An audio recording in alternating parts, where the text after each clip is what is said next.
Alcohol এবং অ্যাসিডের বিক্রিয়া যেটি উৎপন্ন হয়, পানি ছাড়া যেটি উৎপন্ন হয়, সেটিকে আমরা কি বলি? সেটিকে আমরা বলি এস্টার। তার মানে আমরা এখানে এস্টার পেয়ে গেলাম। এস্টার কোথায় রয়েছে? এই যে ট্রাইপামিটিন, এটি হলো এস্টার, আর চর্বিটি হলো একটি এস্টার। লিপিড ফ্যাটি অ্যাসিডের এস্টার হিসেবে বিরাজ করে। লিপিডের আণবিক ওজন বৃদ্ধির সাথে সাথে গলনাঙ্ক বৃদ্ধি পায়। আণবিক ওজন কখন বৃদ্ধি পাবে? যখন আমরা দেখব যে ট্রাইপামিটিনে ট্রাইগ্লিসারাইড রয়েছে, কার্বনের এখানে 15টি,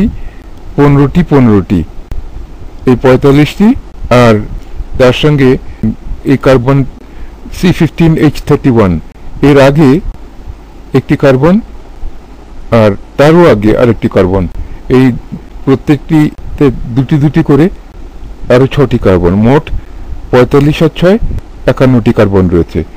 এখন যদি কার্বনের সংখ্যা কম থাকতো ওজন কম হতো, কার্বনের সংখ্যা বেশি হতো ওজন বেশি হতো। কার্বন বেশি হচ্ছে, অক্সিজেন বেশি থাকছে, কিন্তু এখানে যেহেতু কার্বনের পরিমাণ অক্সিজেন এবং হাইড্রোজেনের পরিমাণ থেকে অনেক বেশি, হাইড্রোজেনের ওজন তো খুব কম কার্বনের তুলনায়।